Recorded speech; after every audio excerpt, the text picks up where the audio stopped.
け守りました。快速と自分でタンクに持っていくのはユーロステップから追いついて Magandang araw mga ka-Express Info. Isang malaking hakbang ang ginawa ni QMB at ng SBP para sa Gilas, Pilipinas. Si Kenton Malura Brown o QMB, isang promising big man prospect, ay opisyal nang nagsubiti ng kanyang mga documents sa Samahang Basketball ng Pilipinas o SBP upang simulan ang proseso sa pagiging eligible para sa Gilas, Pilipinas. Sa kabila ng malaking potensyal na dala ni QMB, tila may agam-agam sa mga tagahanga at eksperto kung gaano kabilis kikilos ang SBP para maipasa ang mga dokumento sa FIBA. Sa konteksto ng mahigpit na patakaran ng FIBA, ang eligibility ni QMB ay mahalagang usapin na dapat tugunan ng maayos at maagap. Mahalaga sa international basketball ang FIBA eligibility rules. Isa sa mga mahigpit na patakarang ito ay ang pagkakaroon ng Philippine passport bago mag-16 years old. At sa kaso ni QMB, ang pagsumiti ng kanyang dokumento ay isang malaking hakbang pasulong. Gayunpaman, ang karanasan ng Pilipinas sa mga naunang eligibility issues tulad ng kay Jordan Clarkson ay nagdulot ng pangamba. Kahit na napatunayan na ang pagkakaroon ng passport ni Jordan Clarkson bago pa siya mag-16 years old, nahirapan pa rin itong makakuha ng clearance mula sa FIBA. Ang kabiguan ng SBP na mabilis na maaksyonan ang mga dokumento ni QMB ay nagdulot ng tanong kung handa ba talaga ang organisasyon na harapin ang mga hamon ng eligibility process. Ang paghahanda ng isang comprehensive at maayos na case para kay QMB ay napakahalaga upang masiguro ang tagumpay ng kanyang aplikasyon. Kailangan din itong gawin sa lalong madaling panahon upang maiwasan ang parehong isyu na naranasan noon.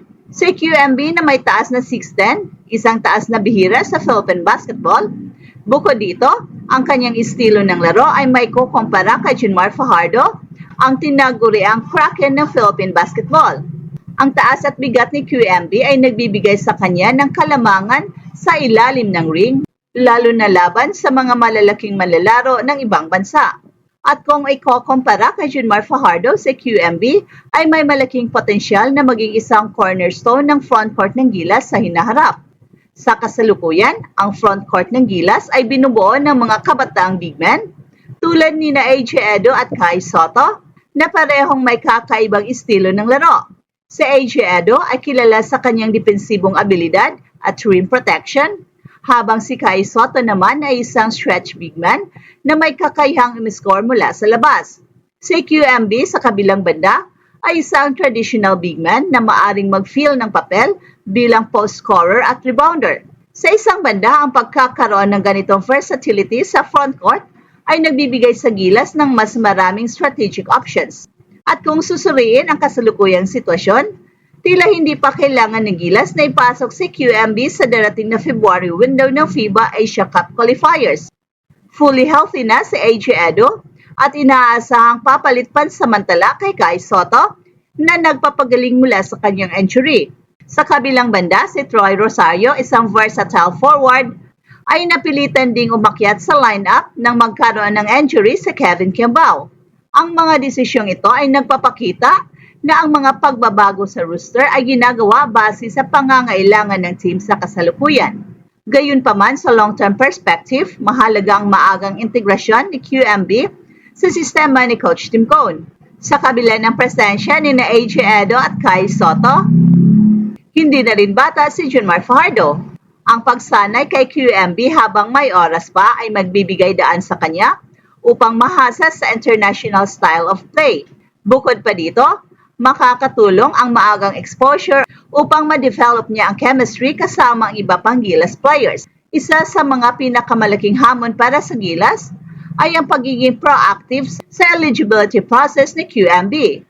Alam naman nating lahat na hindi madali ang makakuha ng approval mula sa FIBA, lalo na kung may mga komplikasyon sa documentation.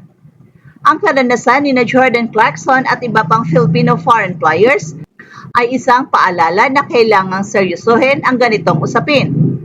At ang pagiging maagap ng SBP sa pag-check ng authenticity ng mga documents ni QMB ay magbibigay ng mas malaking tsansa na maaprubahan ito.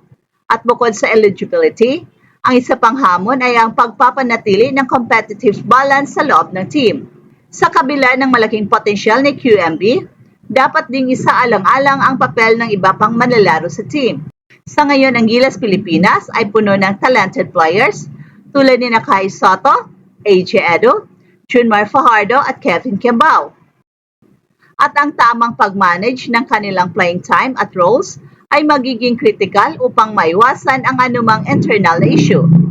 Ang kaso ni QMB ay sumasalamin sa mas malawak na hamon na kinakaharap ng Philippine basketball sa international stage. Sa isang banda, ang Pilipinas ay mayaman sa talento, ngunit ang mga isyong administratibo at eligibility ay madalas na nagiging hadlang sa mga malaking tagumpay. Ang pagkakataon na magkaroon ng isang promising big man tulad ni QMB ay isang bihirang pagkakataon na dapat samantalahin ng SBP. Ang maagang integrasyon ni QMB sa Gilas Pilipinas ay isang mahalagang hakbang upang mapanatili ang lakas ng team sa darating na mga taon. Ang mga tulad niya ang maaring maging susi upang maabot ng Pilipinas ang mas mataas na antas sa international basketball, lalo na kung i-consider ang aging roster ng team. Ang tamang suporta mula sa SBP at ang kooperasyon ng FIBA ay mahalaga upang magtagumpay ang prosesong ito. Ang pagsumiti ng mga documents ni QMB sa SBP ay isang positibong balita para sa mga tagahanga ng Gilas Pilipinas. Gayunpaman, hindi dito nagtatapos ang laban. Ang pagiging eligible ni QMB para sa FIBA ay nakasalalay sa pagiging maagap at maingat ng SBP sa pag-process ng kanyang mga papeles. Ang potensyal na may pakita ni QMB sa international stage ay isang napakalaking asset para sa Gilas, ngunit kinakailangan ang maayos na plano upang magtagumpay ito. At kung maayos na maipasa ang mga documents at makakuha ng clearance mula sa FIBA, walang duda na magiging mahalagang bahagi si QMB sa future ng Gilas Pilipinas, habang patuloy na naghanap ng paraan ang SBP upang mapalakas ang ating national team. Si QMB ay maaring maging sagot sa matagal ng tanong kung sino ang susunod na magiging haligi ng Philippine basketball. Hey, hey, hey! Attention mga kapatrol! Get ready for an epic giveaway! Once Express Info hits 150k subscribers, one lucky winner will win the incredible Oppo Reno 11F 5G smartphone. Here's how to join. Step 1. Subscribe to Express Info right now. Step 2. Like this video. Then step 3. Comment anything good and positive about our idol Kai Soto. Super easy. Just subscribe, like, and comment.